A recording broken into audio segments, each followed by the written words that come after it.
Santísima Trinidad, seguimos vivos, seguimos activos amando tu palabra, amando el evangelio del reino, amando las almas y el corazón santo de nuestro Melech Haolam.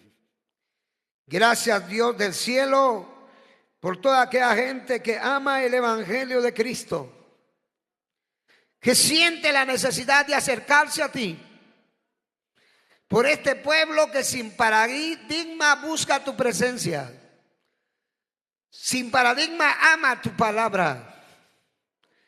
Gracias, Dios de la vida, Dios de la salud y de la salvación. Gracias por tener sana a tu iglesia de toda enfermedad y de todo castigo. Tu palabra dice: clama a mí y yo te responderé y te enseñaré cosas grandes, ocultas, dificultosas, escondidas, misterión que tú no conoces. Y yo traeré sanidad y medicina y les curaré y les daré abundancia de paz y de verdad. Oh Elohim, te bendecimos. Te glorificamos y te damos gracias por esta iglesia coinónica, esta iglesia que ama tu palabra, y que cuando hay amor a tu palabra hay salud, hay sanidad, hay reconciliación, hay una vida nueva, una vida totalmente cambiada por Dios. Procesos de adaptación, adaptativos a la realidad de la verdad de la sagrada Kibet Kodesh, de la Taquiera Gramata. Oh Dios santo, bendice a mis hermanos que allá en la distancia nos miran, nos ven, siempre tienen la necesidad de estar en comunión contigo, en comunión a tu palabra, en comunión con aquellos que amamos el reino de Dios, que te seguimos sirviendo sin paradigma, sin tropiezo, sin barrera. Oh Melech Haolam, gracias. Toda Hashem, toda Vino Malkeinu, por la palabra que vive y permanece para siempre. Hoy es día de salud, Padre de las luces. Le dice a mi hermana Rosa Sánchez, Juliana López, Suseli Gómez, Nehemías García, hasta allá, Elcar Indiana, David Ishkot. Gracias, Señor, por los viajes de los hijos que tienes en tu iglesia y que van lejos, a distancias bastante largas. Señor eterno, en el nombre de Jesucristo te pedimos que bendigas esta iglesia central, que bendigas la central de la misión del Espíritu Santo de los santuarios del monte Sinaí, que levantes a este pueblo, a esta gente que ama tu palabra, que la gloria de Dios se manifieste en sus vidas, que la gloria de Dios se manifieste en hombres y mujeres, jóvenes y señoritas, niños y niñas, puedan entender el propósito de tu palabra, puedan entender el propósito de la vida misma, que no hemos venido a perder tiempo o simplemente a dar vuelta a este cosmos, a esta Eretz, o a esta nación, a este pueblo, a esta comunidad, a esta etnia, oh Dios eterno, sino venimos con propósitos marcados, claros, objetivos de parte de Dios. Somos parte de una creación objetiva, de una creación que vive con propósito y que busca metas, objetivos. Señor eterno, estamos aquí para alcanzarlos. No queremos pueblo fracasado ni colapsado, sino gente dispuesta a hacer trabajos excepcionales, extraordinarios en tu obra y en la sociedad humana, para ser ejemplo de los creyentes, ejemplo de los fieles y testimonio del impío, del que no ha creído, Señor, en tu palabra. Bendice a tu pueblo en el nombre de Jesucristo. Bendice a tu iglesia. Bendice a los que te aman y aún a los que no te aman. Tócalos, Padre. Haz una obra gloriosa, una obra redentora, objetiva en la vida de tu iglesia. De aquel caído, de aquel débil, de aquel debilitado, de aquel que la vida o los problemas en cualquier instancia lo lastiman. En el nombre de Jesucristo te pedimos fortaleza, potencialidad, cambios sustanciales, de transformación espontánea. Gracias, Dios del cielo y la tierra. Manifiéstate. Haz la obra, mi Cristo, haz la obra, mi Dios. Gracias, Espíritu Santo, porque tú eres el mismo de ayer, de hoy y para siempre. Como dice tu palabra, santifícanos en tu verdad. Bendice a Marce Sacalchot, a Santos Carreto, Rosario Apacajá, Raquel Rajancó, Santos García, Carlos Bamaca, Pablito López allá, a Huron, Juventino Chávez Pérez, donde quiera que estén, Señor, que la gloria de Dios se manifieste en el nombre de Jesucristo. Bendice la obra en Warrington, Minnesota, en Los Ángeles, en Boston, en Lynn, Massachusetts, en Saugus. Haz la obra, Señor. En Florida, en Oklahoma, donde será la conferencia, el 28, 29 y 30. Bendice la obra, Señor, de tu pueblo y en tu pueblo para avergonzar al diablo. Bendice la obra en Oakland. Gracias, Señor, por lo que viene, el ayuno nacional del 28, 29 y 30. Haz la obra, Señor, en tu pueblo. Avergüenza al enemigo. Ayuda a Neftalí García. Gracias, Señor, por la vida de tu iglesia. Y vengan milagros. Levante su mano y diga: gracias, Padre, gracias, Hijo, gracias, Espíritu Santo. Dígale gracias al Señor, hermano. Este día es día de bendición para el pueblo que está viniendo, para el pueblo que cree, para el pueblo que va a obedecer la palabra y tendrá el crecimiento, el desarrollo, la expansión, la diversificación y el perfeccionamiento que Dios provee. Gracias, Padre. Gracias, Señor Jesucristo. Y gracias, Espíritu Santo. Elma Maldonado sea bendecida. José Escota, alabado sea el Señor, hasta Luisiana. Amén. Pueden pasar los hermanos.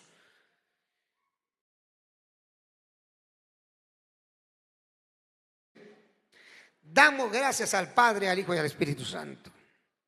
Por creer en la Trinidad estamos sanos. Aleluya. ¿Es así o no? Todos los unitaristas están avergonzados. Los trinitarios tenemos la bendición de Dios. Tenemos la salud de Dios. Tenemos la vida de Dios. Los que creen en Jesús están derrotados. Los que creen en Jesucristo tienen vida. Los que creen en el Padre tienen salud. Los que creen en el Espíritu Santo tienen seguridad de vida, seguridad alimentaria, seguridad social, seguridad económica, seguridad financiera. Por eso hoy alabamos a Dios por toda nuestra gente que nos ven allá en Nuevo San Carlos, San Pablo, Álvaro, Samuel, Dios bendiga a mis hermanos hasta San Pablo, San Carlos, ministro Juan Verdugo, gloria a Dios. Ellos están en un bonito proyecto de reconstrucción de santuario, así que si alguno quiere ayudarnos para los hermanos de San Carlos, pues esperamos su colaboración. Tenemos nuevos proyectos de templos, de santuarios, nuevos campos. Se está invadiendo Todos Santos, Huehuetenango. Se está invadiendo Ixcán. Se está invadiendo Petén. Se está invadiendo México. Se está invadiendo Estados Unidos con el Evangelio de Jesucristo y con el trabajo de muchos de ustedes que trabajan para los concilios, trabajan para las convocatorias. Eso es bendición. Eso es prioridad. Misionología, obra misionaria. Bueno, estamos desde el día de ayer con un tema muy importante. Hemos predicado más de 100 horas en 2 semanas. Hemos enseñado la palabra de Dios para gloria de Cristo. Y quisiésemos que cada uno de nuestros miembros asimilara esa bendición. Porque la Biblia dice que así como es el sacerdote, así es el pueblo. Así como es el ministro, eso le digo a los ministros en la nación. Así es la iglesia. Un ministro perezoso una iglesia sin vergüenza. Un ministro perezoso, una iglesia de haraganes. Pero un ministro trabajador con miembros misioneros. Doy gloria a Dios por los hermanos diáconos, ancianos, diaconisas, sugieres, que han hecho las visitas a todo el país. Siéntanse felices, la gente está contenta, la misión está alegre por todos ustedes que van del concilio, del distrito, de la iglesia central, a hacer estas visitas que son prioritarias. Ayer en el concilio nombrábamos visitas a diferentes partes del país, a distritos, porque vienen ya la próxima semana, 21, 22, 23.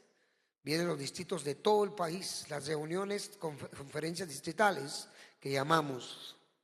Y además de eso, también por allá en Ixcán andaba nuestro hermano Edwin Pack visitando las iglesias de Varías, de Sunil, de Puente Chalval, de Buen Samaritano, de Playa Grande y otros campos más que están por ahí regados ya, trabajados por el presidente del distrito, hermano Felino Hernández Tolchá, y los ministros de Dios, Maynor Pérez y los que están allí, los hermanos Alonso, allá está Mario, ministros de Cristo trabajando las congregaciones que se han levantado. Puente Chalval es una iglesia nueva, pero más nueva es Playa Grande, que se ha levantado un santuario. Estaba viendo ahí el informe de las construcciones de los templos que se están haciendo. Así que alégrese la iglesia central, que la obra del Señor que nace aquí en Quetzaltenango sigue adelante para gloria de nuestro Señor Jesucristo. Y usted es el ícono, usted es la bendición central.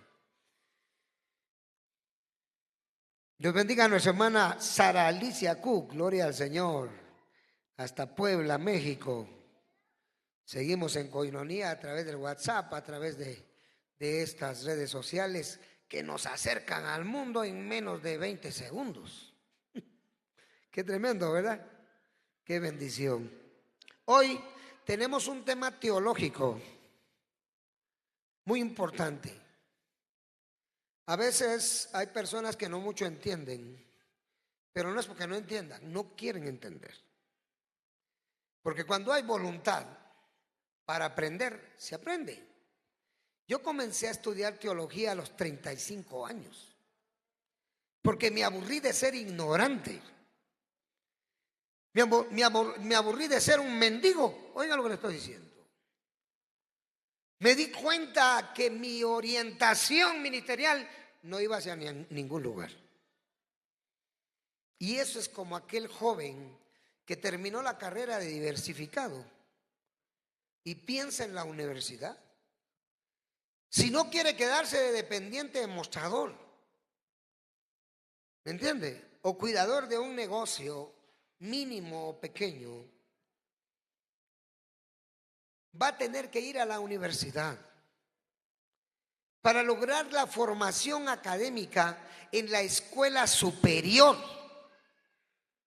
Lo mismo sucede en el ministerio.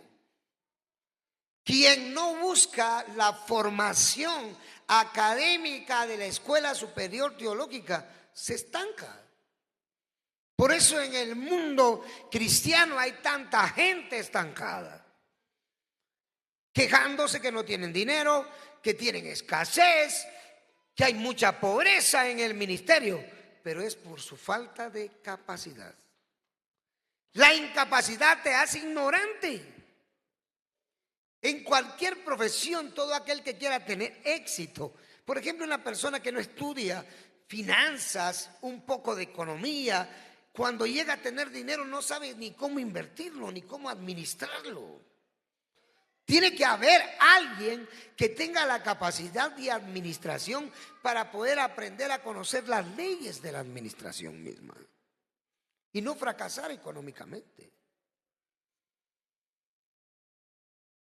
Las profesiones son necesarias para mejorar la calidad de vida del ser humano. Y así es dentro del Evangelio. Yo a los 35 años empecé a estudiar teología, yo no sabía nada. Para mí este mundo era un mundo desconocido. Solo era subirse a hablar de Dios y de vez en cuando unas cuantas lenguas y resolver ahí el problema. No, hermanos. La iglesia de Jesús, de Jesucristo, necesita instrucción. La iglesia de Jesús es ignorante. La iglesia de Jesucristo es sabia. Y necesitamos líderes sabios e inteligentes formados para que en este tiempo de pandemia provean seguridad a la iglesia y no haya escasez. ¿Alaban el nombre del Señor?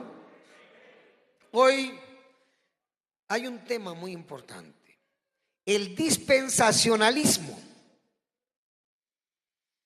Voy a tocar dos tópicos que son la dispensación de la inocencia y la dispensación de la conciencia, porque son parte de las 7 dispensaciones, administraciones o tiempos específicos que Dios determina en la Biblia, que pueden formar parte de su propia vida. Dice Efesios 3:20 al 21: y aquel que es poderoso para hacer todas las cosas mucho más abundantemente de lo que pedimos o entendemos, según el poder que actúa en nosotros, a Él sea gloria en la iglesia, en Cristo Jesús, por todas las edades, por los siglos de los siglos. Amén. Efesios 3:20, 21. Por eso nosotros no hablamos del tiempo de Dios. Saben que ahí está la primera equivocación de mucho predicador, que le dice a la gente: Dios le va a responder en el tiempo de Dios. Dios no tiene tiempo. Dios es eterno. Si alguien a usted le dice: en el tiempo de Dios le va a venir la respuesta, puede ser en 1000 años, cuando usted ya no esté aquí. Porque Dios es eterno. Dice el Salmo 90 que un día para Él son 1000 años. Y 1000 años un día. O sea, Dios pueden pasar 1000 años y al fin se acuerda que pasó un día, porque Él es luz, no conoce noche o oscuridad. Porque nosotros conocemos el día, porque nuestro día tiene 24 horas, 12 de oscuridad en nuestro meridiano, aquí donde estamos, en el centro del mundo, en el centro de América. Nosotros podemos ver claras las estaciones. Podemos ver totalmente clara la noche, que cuando ya es las 6 va oscureciendo, ¿eh? Y al otro día, pasado las 5 de la mañana, va aclarando. Quiere decir que nuestro día tiene 12 horas de noche y 12 horas de claridad. Dios no conoce noche. Dios es luz. La Biblia dice que no hay tinieblas en Él. Entonces Él no maneja tiempo. Él no maneja horario. Usted sí. Usted ya a las 9 de la noche está con los ojos colorados porque ya tiene sueño, dijo un hermano. Rojos. Ya quiere dormir porque ya es noche. Dios no duerme. ¿Me entiende? Dios no mira días de 24 horas. Su día es de 1000 años. Entonces Dios no tiene tiempo. ¿Quién tiene tiempo? Usted. Yo. Usted puede decir, valga la redundancia, a su tiempo. Dios va a obrar en el tiempo suyo. Y le conviene que obre a su tiempo, al suyo. Porque usted lo que anhela es para mañana. ¿De qué le sirve de que Dios le responda a 20 años luz? A mucha gente los predicadores los tienen detenidos. Ya viene la bendición, dice, espérela. Pasó 2 años y no viene nada. Y lo que vienen son problemas. Entonces eso no es profecía. Eso es lo que es una espera paciente mientras pasa o no pasa. Y si pasa, bueno, y si no, ¿qué nos queda? Pero la Biblia no dice así. La Biblia dice: clama a mí y yo te responderé hoy. Porque para luego es tarde, para hoy, no para mañana. Dígale gloria al Señor.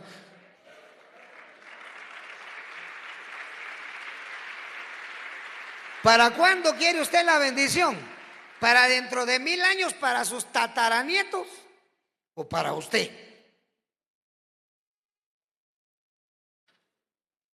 Pero la odiernidad, el consuelo, quedemos así, porque de plano es la voluntad de Dios que yo esté pobre. Así no es. Dios quiere respondernos. Pero como le dije ayer a un hermano, créele a Dios y créele a la Biblia. No dudes en tu corazón ni escuches voces de otros que van a provocar duda e inseguridad en tu vida. Mejor cree en el Señor. ¿Qué le dijo Jesucristo a aquel hombre? O Pablo le dice al carcelero, cree en el Señor Jesucristo y serás salvo tú y tu casa. Salvo de la pobreza, salvo de la escasez, salvo del temor, salvo del miedo, salvo del mal, salvo del pecado, y glorifique el nombre del Señor, porque la bendición es para hoy. Dele gloria a Dios, pues, así tiene que ser, para hoy. Pero tiene que creer y no dudar en su corazón. Entonces Dios no tiene tiempo. El tiempo es suyo. Usted solo va a vivir 80 años, no más. Dice la Biblia, en los más robustos 80 años. Quiere decir que tenemos un lapso de tiempo de vida para vivir a través de ciclos de 7 años sobre la faz de la tierra. Y ese es nuestro tiempo. Por eso aproveche que está vivo. Dígale que está a la par suya, aproveche las bendiciones de Dios y pídalas hoy porque mañana será tarde. Para eso es el conocimiento, para que la bendición de Dios no llegue tarde. O tal vez que ni sea la bendición de Dios, sino porque usted trabajó mucho, se esforzó y lo alcanzó. Entonces es humanismo. Es que la bendición de Dios tiene que diferenciarse del esfuerzo humano. La bendición de Dios se tiene que diferenciar en aquello que usted tiene un nivel nada más y tiene un límite. Llegando a ese límite usted ya no puede más. Entonces Dios obra después de ese límite. Y todo lo que viene es superior a lo que se realizó en el lapso de ese límite. Yo lo he visto en mi vida. Saben que para mí no hay día que Dios no manifieste su gloria. Para mí no hay día que Dios no manifieste su poder. Antes yo estaba entretenido en las cosas de la vida, pensando en lo que podía pasar o no, pero con esta pandemia ya no pensamos en nada. Solo pensamos en que Él es el Señor de nuestra vida, que Él nos da la vida, que Él es el Señor de nuestro ser y Él nos provee lo más hermoso y lo más bello que puede existir. Así es. Pero hablo del tiempo porque el verso aquí dice por todas las edades, no dice tiempos. Y cuando se habla de cronos, se habla de tiempo humano. El tiempo humano es cronos. Pero cuando hablamos de kairón, no de kairos como muchos dicen, porque hay que saber griego, no solo es de repetir. Kairos es un griego bizantino, un griego podría ser hasta moderno, kairos, que representa un tiempo. Pero cuando hablamos de kairón en el griego koiné, en el griego bíblico, hablamos de la edad de Dios. ¿Y cuál es la edad de Dios? La edad eterna, sin fin. El alfa y la omega, el principio de todas las cosas, pero que Él como persona, como ser ontológico, no tiene principio ni fin. El hombre mortal no puede entender esas cosas, porque Él es finito, Dios es infinito. Entonces vemos en esta oportunidad, en los argumentos introductorios, que vamos a hablar con respecto al dispensacionalismo. Con este nombre se conoce a una corriente que es la más cercana a las Escrituras, que trata o versa a cada uno de los tiempos, las edades que se dieron entre los patriarcas, la ley y todo lo que se da hasta el final de los tiempos. El dispensacionalismo entonces nos ayudará a entender mejor lo que es el Cairón. Miren, no estoy diciendo Kairos, porque ahora usted va a una comunidad, a una ciudad, a un pueblo, donde sea, y encuentra tienda Kairos. Por allá, no sé dónde, aquí en Quetzaltenango dice, miren, son tan terribles, tan ignorantes que le ponen Car Wash Elohim. Qué abusivos, ¿va? Elohim es el nombre de Dios. Y se lo ponen en un car wash en lugar de recibir la bendición de Dios.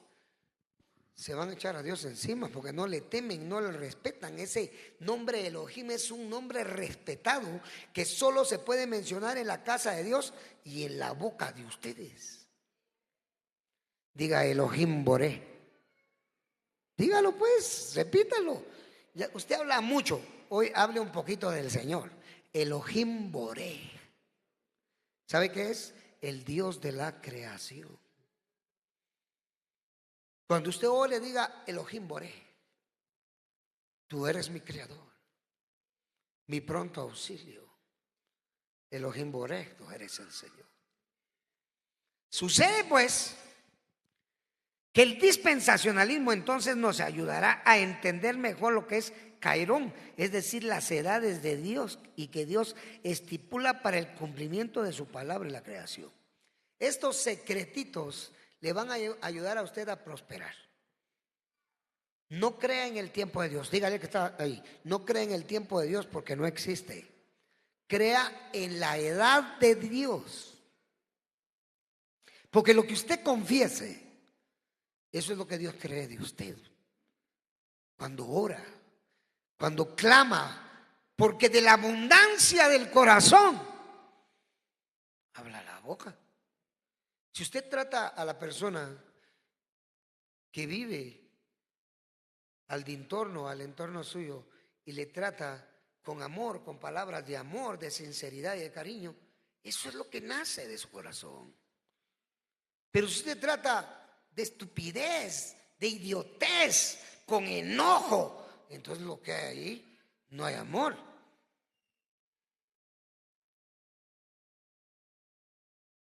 Si usted se anima a decirle a su esposo, sos un burro, ¿qué amor puede haber en alguien que le dice al esposo burro? O a la esposa burra. ¿Cómo? ¿Cree usted que hay amor? No, lo que hay es burradas en el corazón.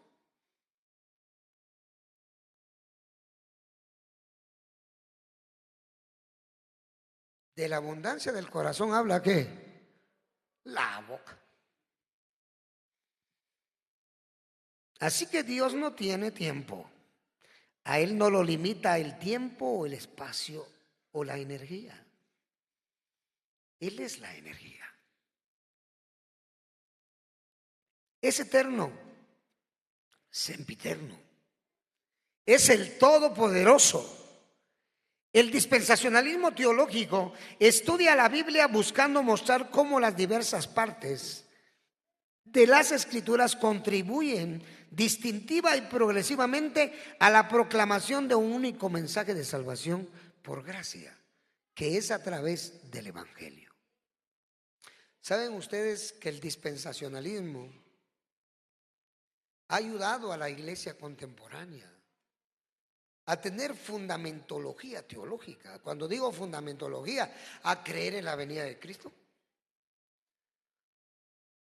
Amén. A creer en el arrebatamiento de la iglesia. Dos tipos de arrebatamiento: el neumatológico y el arrebatamiento a través de la muerte. Muchos le llaman rapto, pero teológicamente es arrebatamiento, traslación neumatológica. El dispensacionalismo ha ayudado a creer en Cristo Jesús como el Utrotas, el Redentor, el Salvador del mundo. La teología dispensacional Procura, por tanto, resumir la enseñanza de toda la Biblia, afirmando que Dios se ha relacionado con la humanidad en base a distintas economías o dispensaciones, lo que en griego es oikonomía, a lo largo de la historia. En cada dispensación Dios establece evangelias, promesas y lineamientos específicos sobre los cuales el ser humano puede entrar en relación con Él. Al mismo tiempo, cada dispensación contribuye progresivamente al desarrollo de la obra redentora de Dios, haciendo evidente que la salvación ha sido siempre una obra divina otorgada por gracia a todo aquel que cree. Por eso, para los que estudian teología, ¿se acuerdan que un día hablé del tema de la revelación progresiva? Cómo Dios a través de los tiempos va revelando todo, a través de cada libro, de cada profeta. Escribe Moisés, amén, escribe Isaías, escribe David, y nos muestra una profunda enseñanza que nos motiva a ser mejores creyentes. Yo conozco personas que se han interesado profundamente por escudriñar la palabra de Dios, y su amor por el Señor se eleva. Y muchos de ustedes lo están haciendo. Veo su actitud, veo su esfuerzo, veo su trabajo, veo su lucha, veo sus problemas. Porque cada quien tiene sus propios problemas, valga la redundancia, que nadie más conoce. En el mundo, las naciones tienen problemas políticos, sociales, económicos, de inversión, de marketing.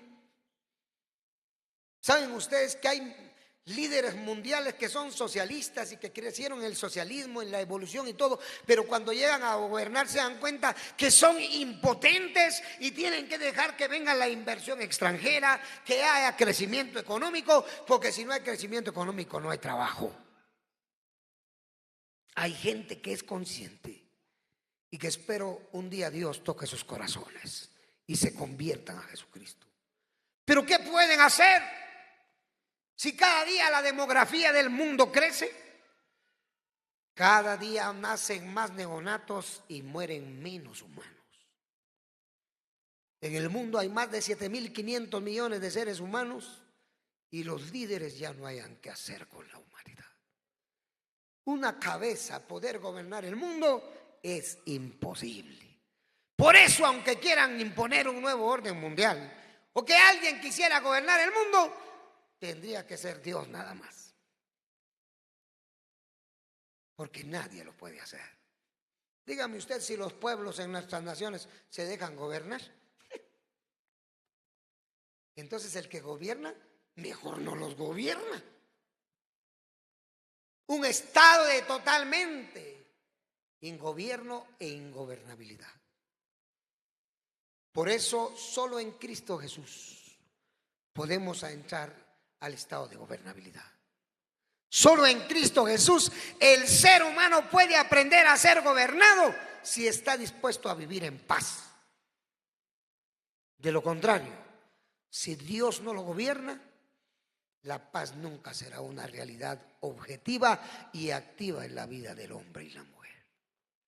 Por eso el dispensacionalismo de la palabra, que nació en la mente de hombres sabios, porque así le llamo yo al doctor Scofield, nos muestra claramente que la salvación, que la obra de la salvación de Dios es más que una redención espiritual. ¿Por qué? Porque el evangelio no solo debe pretender, oigan hermanos y hermanas, esto se ha logrado a través de concilios. Yo he logrado a través de los concilios que hayan mujeres que salgan de 4 paredes. Yo he logrado a través de distritos por el Espíritu Santo, el Neumahagión, que la gente salga de su soledad, de su eremismo, de su aburrimiento social, familiar e intrafamiliar. Porque la gente se aburre. Hoy tenemos hermanos laicos predicando en varias partes, visitando obra de Dios, conociendo nuevas comunidades, conociendo a nuevas personas. ¿Verdad, hermanos, que cae bien visitar a las iglesias y cómo la gente los recibe, aunque no los conozcan ni sepan quiénes son ustedes? Pero como son enviados por el Señor y por el superintendente general, ahí los aman, ahí los quieren, porque somos una misión que ama la unidad, la unicidad. El evangelio no solo es espiritualidad, es crecimiento, es desarrollo. Vayamos a los Estados Unidos, vayamos a Holanda, vayamos a países como los mismos judíos. ¿Por qué han progresado? Porque han creído en la palabra de Dios. Unos en la Kibbutz Kodesh y otros en la Tajera Gramata, pero han sido países progresistas. Por eso muchos de ustedes quisieran irse para allá a vivir. Otros ya se fueron y viven allá. ¿Por qué? Porque esos países fueron fundados por gente creyente en el evangelio, que vivió la palabra de Dios y que creyó en el dispensacionalismo. Denle gloria a Dios fuertemente, alabado sea Dios. Aunque todo esto nace después de la reforma, ¿verdad? En contraste con otros sistemas, el dispensacionalismo, cuyo énfasis es mayormente espiritual, más que todos espiritualistas, son aquellos, ¿verdad?, que muchas veces atacan el dispensacionalismo. Veamos cómo el dispensacionalismo busca tener un acercamiento más balanceado, porque la mayoría de corrientes eclesiológicas en el mundo son muy espiritualistas. Muchas iglesias cayeron al montanismo, donde mucha falsa profecía, mucha falsa lengua, y ya se tomó los dones como un juguete. Y esto vino a hacer que la gente cayera a un estado engañoso y, por último, defraudante. Por ejemplo, si una persona le profetizaban que le iba a venir bendición y no le venía, creía que Dios lo había defraudado, que Dios le había mentido, y no es así. Porque el espiritualismo en extremo se vuelve espiritismo y puede caer hasta necromancia. Y eso puede hacer que la gente, miren cuánta gente yo conocí que profetizaba, que decía cosas y terminó en la pobreza, terminó en la escasez, terminó con diabetes, se murieron de enfermedades crónicas después de haber aparentemente sanado a un montón. El dispensacionalismo crea un balance en lo espiritual, lo material, lo intelectual, lo social. Por eso veamos que aquí en nuestras iglesias seguimos creyendo en sociedades de damas y no en grupos familiares. Seguimos creyendo en sociedades de caballeros, porque la sociedad humana somos nosotros y tenemos que asociarnos, tenemos que trabajar colectivamente, tenemos que aprender el cooperativismo, la analogía. Tenemos que aprender a unir fuerzas para poder ser exitosos y victoriosos. ¿Cuántos están de acuerdo a vivir unidos en Cristo Jesús y hacer una buena obra con unicidad, genotetas, para gloria de su nombre? Porque si un ser humano no piensa así, anda mal de la cabeza, hermano. Recuerde que el ser humano queda solo, que a la postre todo ser humano se queda solo. El mismo Cristo Jesús dijo: herirán al pastor y las ovejas serán dispersadas. Y ustedes, le dijo a los discípulos, me dejarán solo, pero no estaré solo, dijo, porque mi Padre está conmigo. Pero socialmente él se iba a quedar solo. Pero él venía con un propósito. Él sabía lo que venía. Usted también debe saber a lo que viene. Ayer les hablaba a los ministros cómo las ministras que tenemos ahora en la obra del Señor se quedaron solas porque sus maridos murieron, están muriendo en estos tiempos. ¿Qué es de ellas? Nuestra misión ahora las cobija, les da ministerio, les da una iglesia, trabajan con la gente, no se quedan solas. Pero qué lamentable es que en una organización cristiana muera el pastor y a la esposa la echen fuera y la dejen como que nada. Eso es soledad. Vayan a ver los asilos de ancianos, están llenos de gente. Los hospitales. Queridos hermanos, la iglesia debe vivir en unidad para permanecer en unidad hasta el último día de su vida. El dispensacionalismo nos ayuda a eso. Mientras las organizaciones se vuelven espiritualistas y hacen como que son entidades de ayuda, pero nada. Nosotros tenemos que ser dispensacionalistas. Crear seguridad espiritual,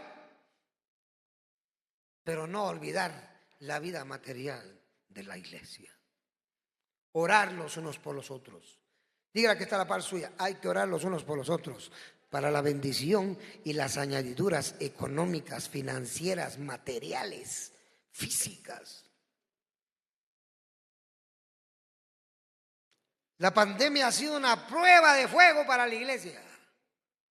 Y damos gloria a Dios, porque el Señor ha sido fiel. Y seguimos vivos glorificando a su nombre.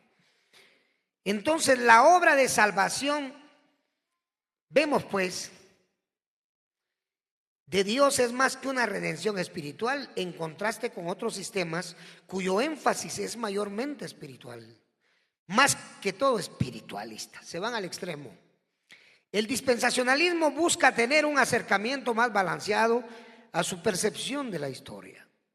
Dios ha obrado a lo largo de los siglos para el bienestar social, político, económico de las naciones y en especial de su pueblo escogido. Todos los sistemas reconocen esta realidad, pero el dispensacionalismo desea interpretar el texto de manera que no enfatice lo espiritual a expensas de lo histórico social. Por eso, dentro de la teología evangélica se estudia lo que es la teología bíblica, que analiza cada una de las doctrinas a través de cada uno, valga la redundancia, de los libros de la Biblia. Su aplicación, su interpretación, su observación y por ende su evaluación.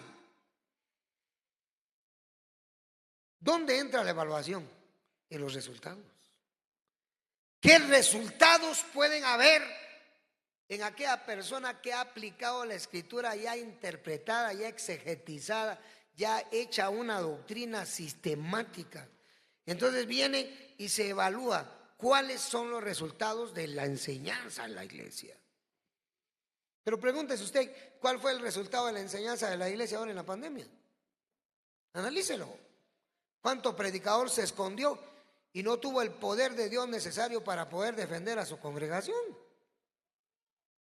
¿Pero por qué? Por falta de conocimiento. Solo era retórica. Eso le decía a los ministros: no sean retóricos, no sean habladores, no sean críticos, no sean censuradores teóricos. No, aprendan a aplicar, a ejecutar en sus vidas y en la vida de su familia, como en la vida de la iglesia, la palabra de Dios de una manera ortopráctica. Y eso lo hicimos desde antes de la pandemia. La oración, el ayuno, la vigilia, la congregación, los anillos, el acercamiento del ministerio a la eclesiología de la iglesia. Esto trajo seguridad. Dele gloria al Señor, hermano, porque por eso todavía lo estamos contando. A pesar de que no nos hemos escondido, ahí andamos de arriba y para abajo. Una iglesia que permanece, el que se enfría se vuelve a calentar. Una congregación que permanece contagia de su permanencia a la sociedad. Ustedes deben saber que durante todos los tiempos la persecución el ataque de los imperios, el imperio romano, el imperio griego, el imperio persa, a la iglesia ha sido terrible. Pero hoy ya no hay ese tipo de persecuciones. Hoy son otros los elementos que usa la misma naturaleza cuando es usado por Dios o por el diablo para poder atacar a la humanidad, al mismo humano. Entonces, ¿qué tenemos que hacer? Buscar los mecanismos, las estrategias operativas, las metodologías para encontrarle solución y crear seguridad en la mente y el corazón del creyente. Usted puede ser un ente pensante que transmita este tipo de operación socioevangélica, socioreligiosa para los demás. Todos podemos ser transmisores de esta bendición. No solo los ministros, todos. Debemos afirmar también que esta historiografía integral es la base de la comprensión futurista de la profecía que caracteriza el dispensacionalismo. Miren, el dispensacionalismo es, en pocas palabras, realismo, realidad. Usted tiene que ver la realidad de la vida, no vivir de subliminaciones, no creerse que ya está en el cielo y todavía está sobre la faz de la tierra. No creer como una hermana que creía que ella nunca iba a ver muerte y que Cristo se la iba a llevar, aunque no nos llevara a todos nosotros, a ella solita se la iba a llevar. Eso ya no es dispensacionalismo, ese es sensacionalismo, subliminalismo.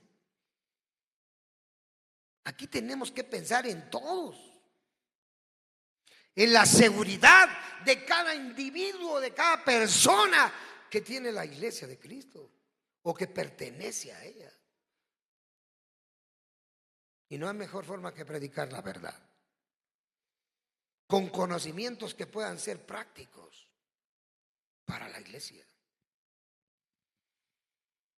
Debemos afirmar también que esta historiografía integral es la base de la comprensión futurista de la profecía que caracteriza el dispensacionalismo y al mismo tiempo es también el fundamento de su postura premilenialista que enfatiza la segunda venida del Mesías para establecer un reino literal, milenial o histórico en la tierra. Si eso es claro.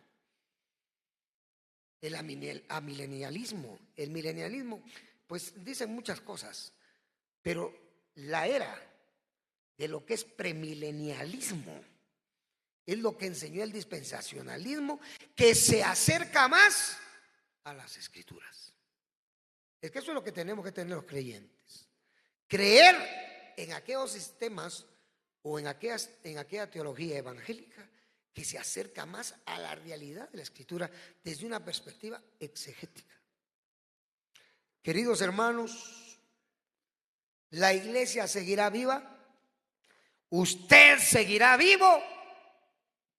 ¿Por qué? Porque tiene conocimiento. Porque aboga por el conocimiento. Usted seguirá en la palestra de la vida si acepta el conocimiento. Diga conmigo: yo acepto el conocimiento de la palabra. Dígalo, porque eso nos ha dado vida. Si usted quiere vivir muchos más años y tiene la opción de hacerlo, pues crea en la palabra. Claro, con ciertos achaques y pequeñas enfermedades que son oportunistas de vez en cuando. El dispensacionalismo formula doctrinas que son básicas para la vida de todo creyente. Por medio de él se explica cuáles han sido los procesos que ha vivido la humanidad a través de su trayectoria sobre la faz de la tierra desde un punto de vista bibliológico. Podemos decir bibliológico, bibliocéntrico, cristocéntrico, cristobíblico, cristológico, hasta puede decir cristománico. Pero a eso tenemos que llegar, a Cristo. Les dije algo ayer. En toda la Biblia, si usted lo quiere saber, y si ya lo sabe o no lo quiere saber, de todas maneras lo va a escuchar. Desde Génesis a Apocalipsis, en la revelación progresiva, al que se menciona desde el mismo Bereshit bara Elohim et hashamayim behaaretz tohu babohu,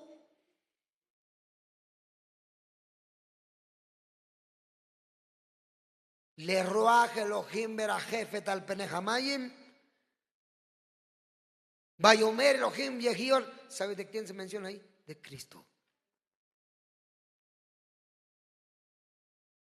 Y si sigue por Éxodo, que es Huele Shemot, al que va a oír ahí es a Cristo y de Cristo. Toda la Biblia nos muestra a Cristo. El mensaje de toda la Biblia se llama Cristo. En el protoevangelio de Génesis capítulo 3 versículo 14 y 15, de Isaías 53, de Mateo, Marcos, Lucas y Juan, de Hechos hasta Apocalipsis, a quien se menciona es al Utrotas, al Redentor, a Cristo. Por eso dígale que está a la par suya que Cristo nunca salga de su vida ni de su cabeza. Menciónelo todos los días. ¿Por qué menciona tantas cosas y menos a Cristo? Ese es su problema. Es evangélico y Cristo aparece cada 8 días en su boca. Por eso hay un coro que dice: Cristo es todo en mi ser. Si amamos a Cristo, vamos a vivir muchos años. La iglesia va a vivir muchos años y no va a vivir empobrecida, arruinada ni enferma, sino victoriosa y exitosa. Dele gloria al Señor, pues.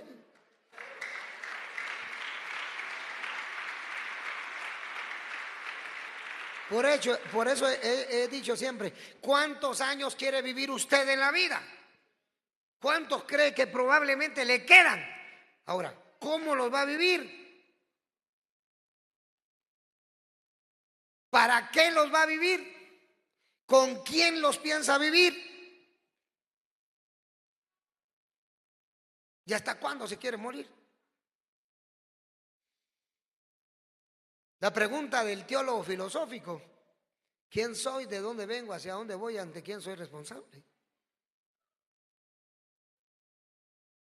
Las preguntas de la economía: ¿qué producir? ¿Para quién producir? ¿Dónde producir? ¿Y cuánto producir?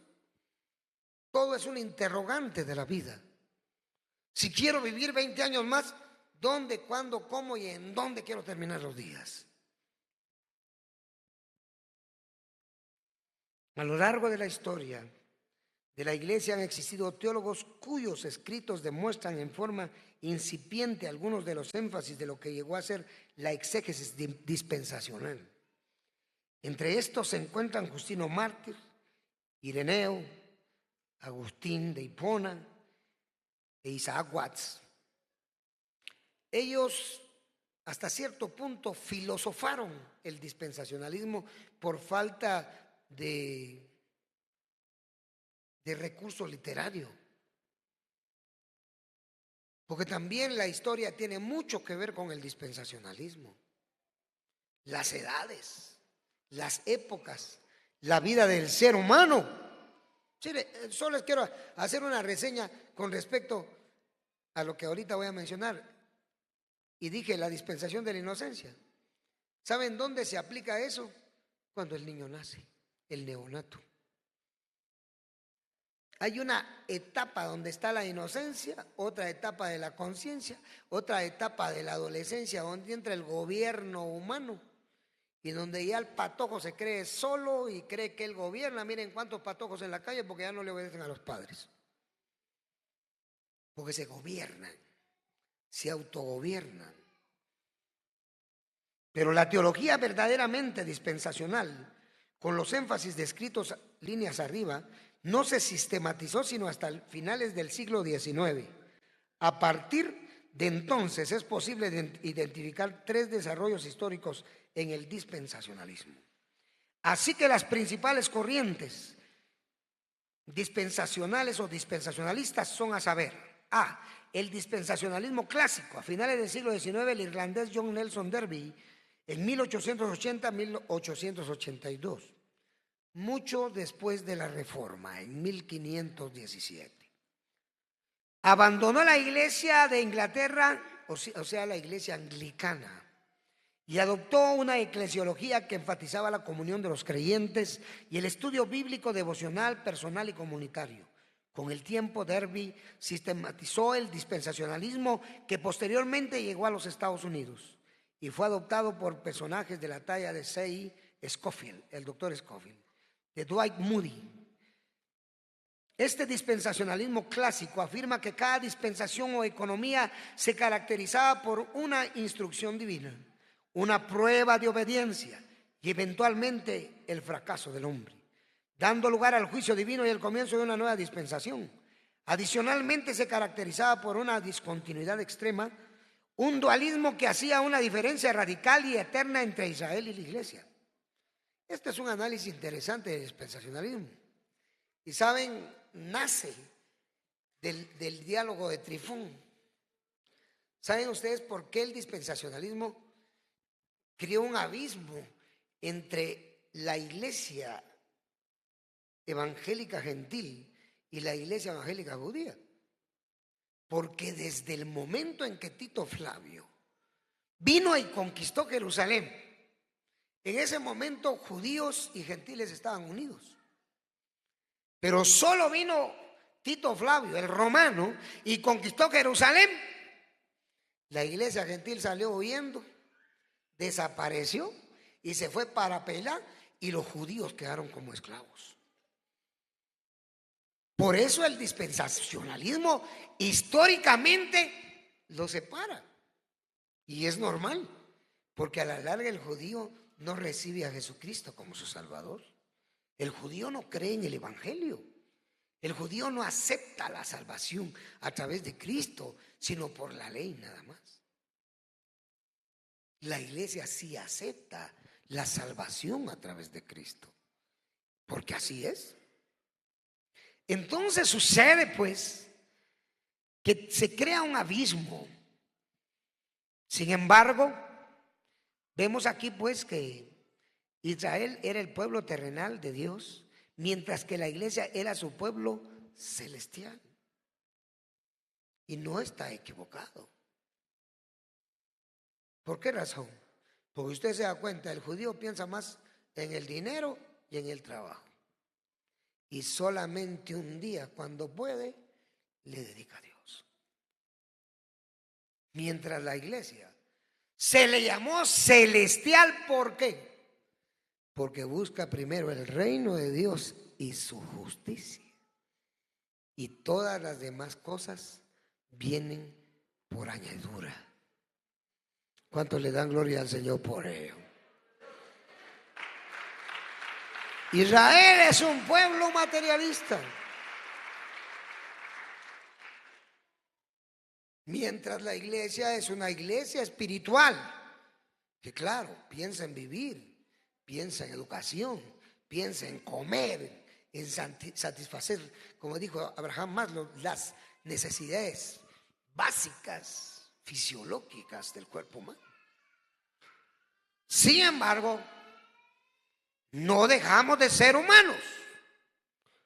¿Le dan gloria al Señor en esta hora? No dejamos de ser humanos. Somos la iglesia del Señor.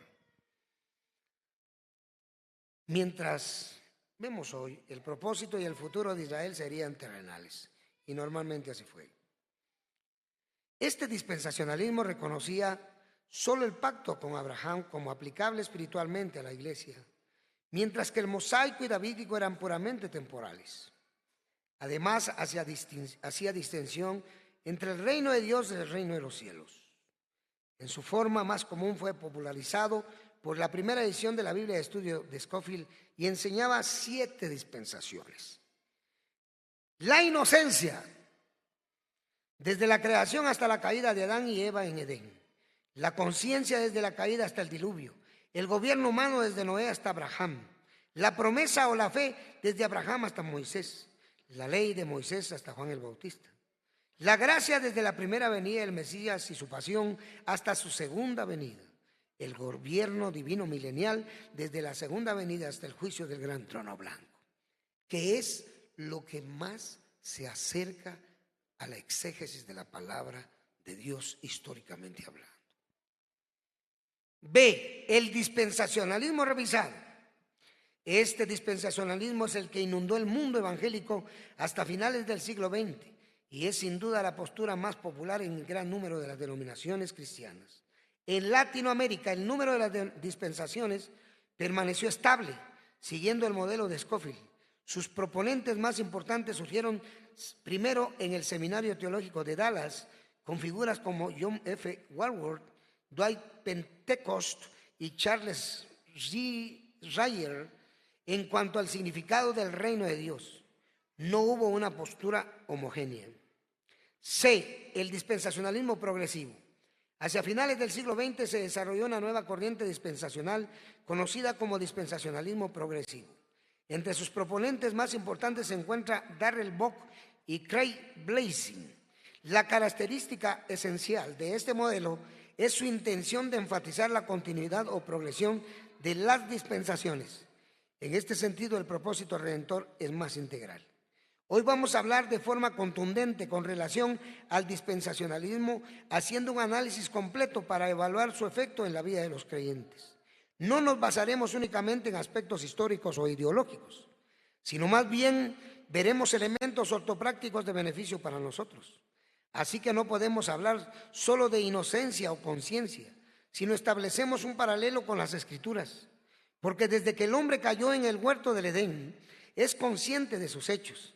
Así que nosotros haremos una kedushá, una diacriseis neumatos, sobre cada una de las dispensaciones propuestas por teólogos como Scofield, para entender los procesos y etapas de los seres humanos. Sucede que cuando ya interviene el mundo espiritual, cuando interviene Cristo en la vida de la persona, todo cambia. La iglesia pues debe tener el conocimiento necesario sobre el dispensacionalismo. Esto es clave para reconocer los procesos psicológicos, espirituales, físicos, históricos, antropológicos de las Sagradas Escrituras. La Biblia tiene una riqueza literaria histórica, tiene una neumatología exacta, una espiritualidad total que imbuye al ser humano en la verdad para conocer los procesos de cambio y adaptación de una vida pecaminosa a una vida en Cristo. Esto es el alazo. Alazo es la palabra que califica el cambio que un ser humano recibe a través de la palabra de Dios, de su ortopraxis, de su obediencia a la misma.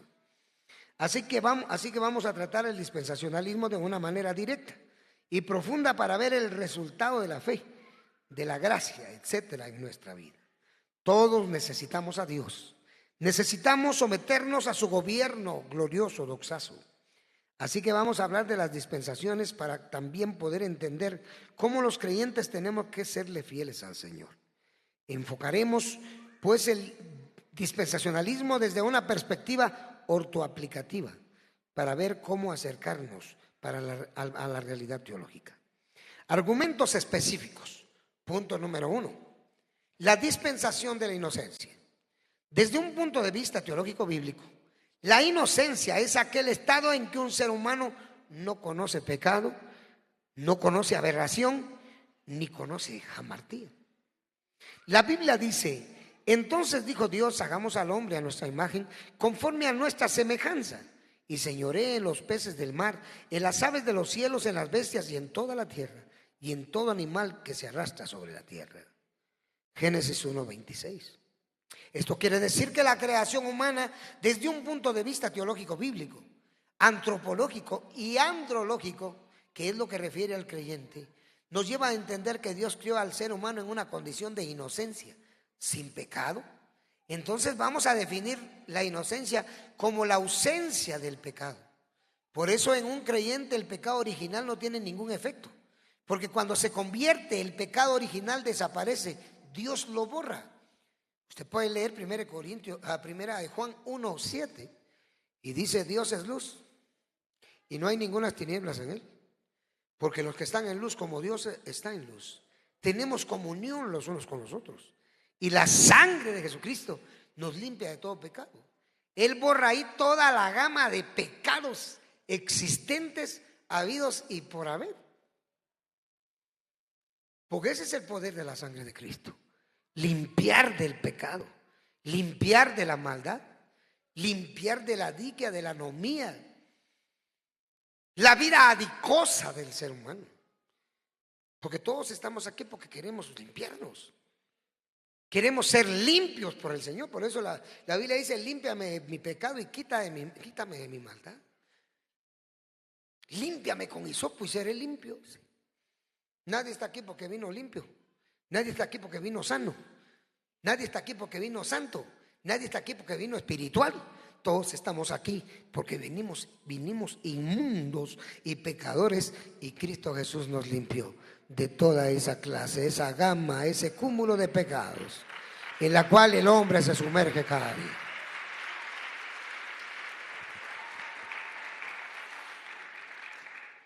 Y yo le digo algo: si usted sigue vivo, si usted sigue sano, es porque Dios quiere que usted siga vivo y siga sano.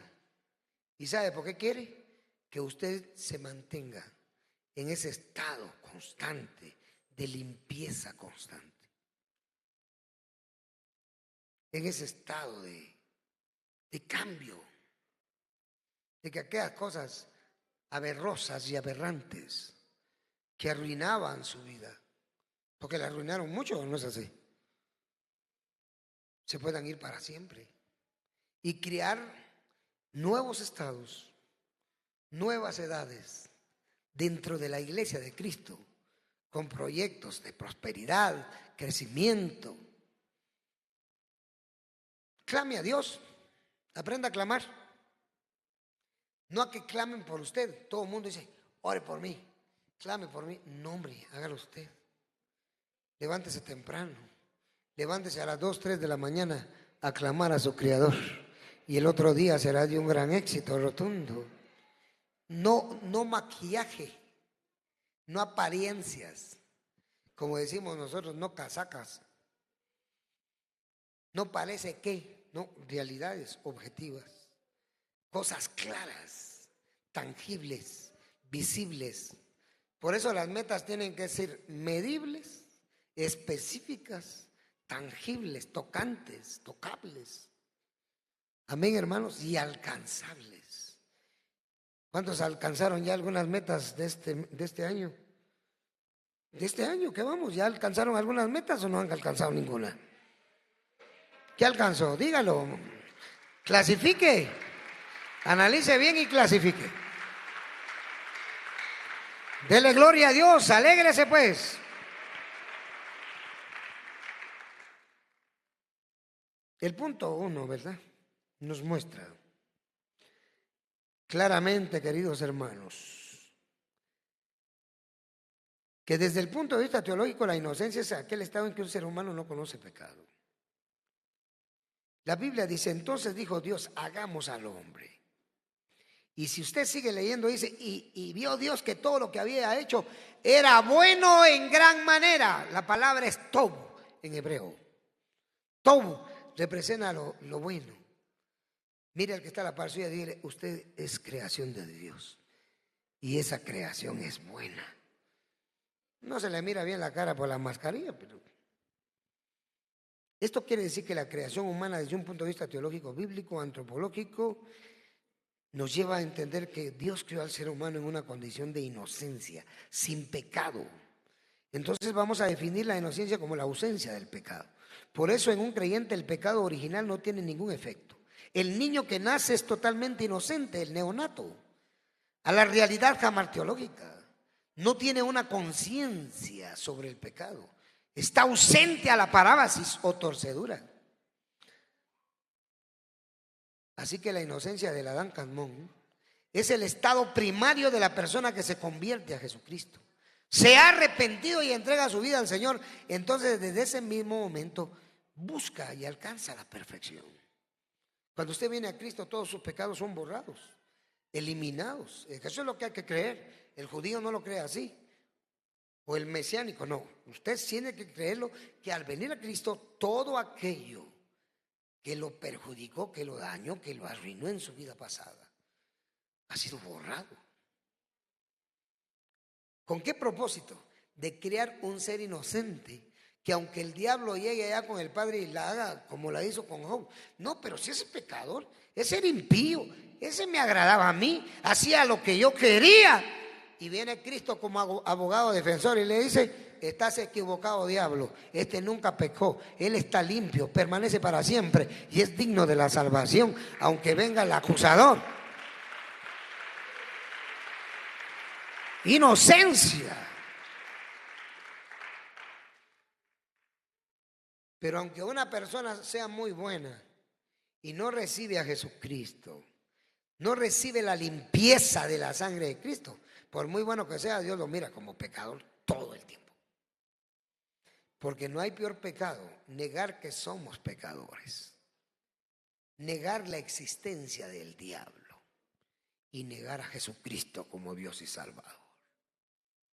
Ese es el pecado de la humanidad. Por eso ahora hay que evangelizar, hermanos. Ahora tenemos que empezar a ganar las almas para Cristo. Alaban el nombre del Señor, amados hermanos. La inocencia, por consiguiente, es aquel estado en que el ser humano no tiene conocimiento, que es maldad, que es desobedecer. Miren a un niño de 1 a 3 años, aunque ya pueda caminar, él hace todo lo que hace, agarra lo que quiere. Si quiere se va entre un hoyo, lo que sea, porque él es inocente a esas realidades que le pueden causar muerte. Un niño no sabe qué es un abismo, puede pasar de largo, caer a un abismo y morir, sin saber que ahí va a perder la vida, porque él es inocente a la muerte, y es inocente a la muerte porque es inocente al pecado, a la parábasis. Y así es el creyente que viene a Cristo. Está cansado de su vida pasada, está aburrido de todo lo que vivió allá. Viene a Cristo, Dios lo hace inocente y comienza una vida nueva. Alaban a Cristo Jesús. ¿Por qué? Porque está limpio, está sano. No trae una mente arruinada para vaciar. Dios creó al hombre en un estado de ausencia de maldad y de ausencia de maldad y de pecado. Según Génesis 1:31, el hombre fue parte de la creación que Dios hizo buena, sana, en gran manera. Ahora bien, ¿qué sucede cuando un pecador se arrepiente? Pues que viene de un mundo totalmente viciado, difícil, lleno de maldad y de pecado, alejado totalmente de la realidad teológica. Entonces, para Dios en ese momento la persona es vista como alguien sin conocimiento, como alguien que estuvo imbuido en todo eso por ignorancia de la Escritura. ¿Qué quiero dar a entender?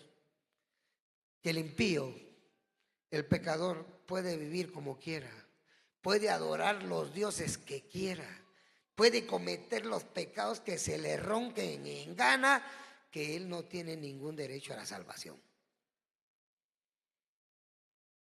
Por eso usted escucha de violencia, de maldad y destrucción, porque ellos están imbuidos ahí. No conocen nada de Dios, no conocen nada de Cristo. Usted puede preguntarse muchas veces: ¿por qué es que hay gente mala? ¿Cómo no va a ser malo si no conoce a Cristo? ¿Cómo no va a ser malo si no conoce al Espíritu Santo? Dicen gloria a Dios, hermanos, alaben al Señor.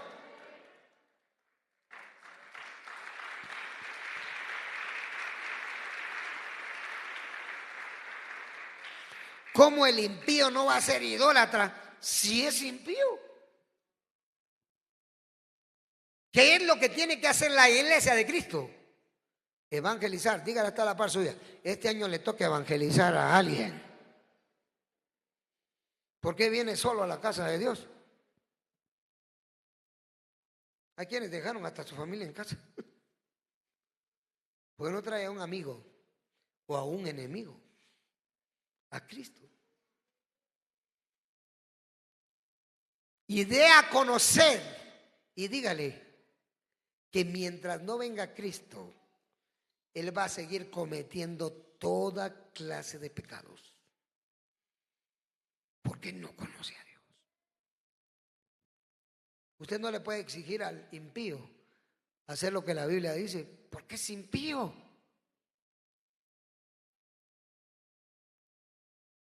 Alabe el nombre del Señor y dígale gloria a Dios.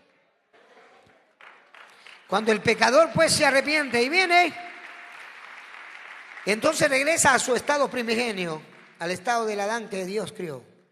Dios lo mira como si nunca hubiese pecado. Regresa a aquella vida pristina de inocencia total. Por eso hay creyentes que si contaran su testimonio, hermanos, en el mundo hicieron todo lo que se les roncó en gana, hermanos. Vicios, pecados, maldades de cualquier clase. Pero vinieron a Cristo y ahora se les mira cara de ¿qué? De inocentes. Por eso a veces le dice, tenés cara de inocente y como que no mataras ni una pulga, ¿verdad? ¿Por qué le dice a su esposo a veces, en la iglesia haces cara de inocente? Pues a eso vino. En su casa es el papá, en su casa es la mamá y tiene que imponer la ley, la autoridad. A veces tiene que regañar, exhortar, alegar un poquito. Pero eso no quiere decir que porque ya es inocente se va a quedar callado.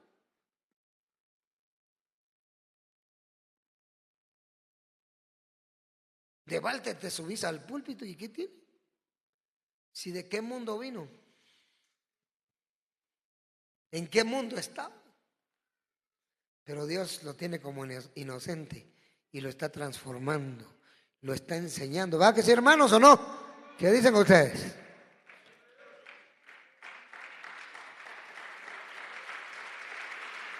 Esa es la vida nueva.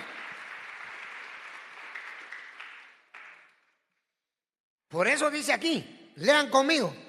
Ahí dice, yo soy el que borro tus rebeliones por amor a mí mismo y no me acordaré de tus pecados. Isaías 43, 25. Y Miqueas, ¿sabe qué dice? Y yo echaré tus pecados hasta lo profundo de la mar.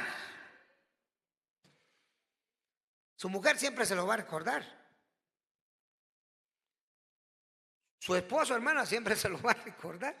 Sus hijos se lo van a recordar de vez en cuando. Pero Dios no. Dios echó nuestros pecados hasta lo más profundo de la mar. Al abismo, al abismos.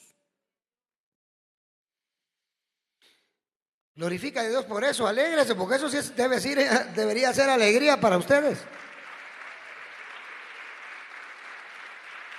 Alabe al Señor, hermano, porque el Señor le dio vida nueva. Y más en esta pandemia horrorosa. Que por lo regular yo nunca la he visto, pero muchos sí la han visto y la han sentido.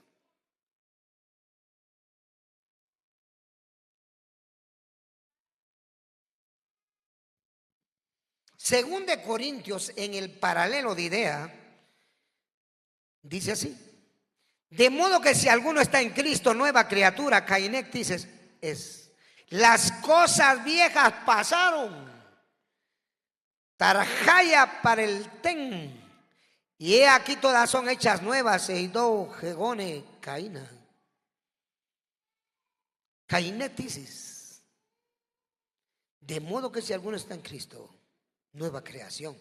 Criatura no existe en el original. Existe la palabra ctisis, que es creación, pero nuestras Biblias están muy parafraseadas y ya se alejaron del original un poquito. Entonces Dios no solo cambia a la criatura, sino toda su creación en la criatura, hasta en su manera de pensar, de analizar las cosas. Hermanas, ustedes que analizan las cosas y se hacen bolas, piensan mucho. Van a tener que mejorar sus pensamientos, sus ideas, ser mucho más reflexivos, más espirituales, más bíblicos, más teológicos, más sensatos. Tratar de eliminar traumas a través de la palabra, porque los traumas son un problema del ser humano que de acuerdo al trauma así juzga a todo. Viví en un hogar donde pleitos habían todos los días. Juzgo a todo el mundo pleitista. Viví en un hogar lleno de pobreza todos los días. No me gusta la riqueza, quiero ser pobre porque así fue mi papá y mi mamá. Estamos mal. Esos son traumas. Hay papás que son tacaños con los hijos porque así fueron sus papás, pero no podemos ser así. Tenemos que cambiar esos traumas que nuestros ancestros fomentaron en nosotros por su ignorancia, porque más que todo fue ignorancia, hermanos. No podemos seguir esa parálisis de tradición como nos la enseñan. ¿Cuántos le dan gloria a Dios? Alabado sea el nombre del Señor.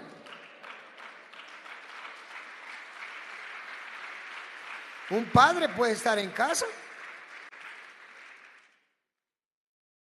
Tal vez no como aquel padre que se mantuvo en la calle todo el tiempo y se iba un mes de la casa y regresaba 3, 4 días a la casa y luego se volvía a ir. Pero hay otro que llega 3 veces por semana y otro que llega todos los días, pero tampoco esclavo. El Evangelio nos llama a libertad, no a esclavitud. Porque un día cualquiera de nosotros va a morir. Y el que muere deja dolor, deja angustia, deja destrucción. Acostumbró a la gente a estar todos los días ahí. Por eso, hermano, yo le enseño a la iglesia a hacer obra misionera. Salgan un poquito, dejen un poco a la familia. Porque un día se van a morir y van a ver el dolor que van a dejar en su familia. Vaya, usted ya va a estar con Cristo y todo, pero estos van a estar con dolor, angustia, pánico y destrucción. A veces no me entienden, pero es bueno que me entiendan porque la vida se acaba. Pero otro dice, es que así deja bueno. No, el dolor es más. Si mi padre, que estuvo en la obra misionera, se iba hasta meses a los Estados Unidos, iba a fundar obras, vaya, uno regresa a la casa o aquí a los 2 días. Él regresaba, se iba 8 días y dejaba todo y nosotros aquí solitos.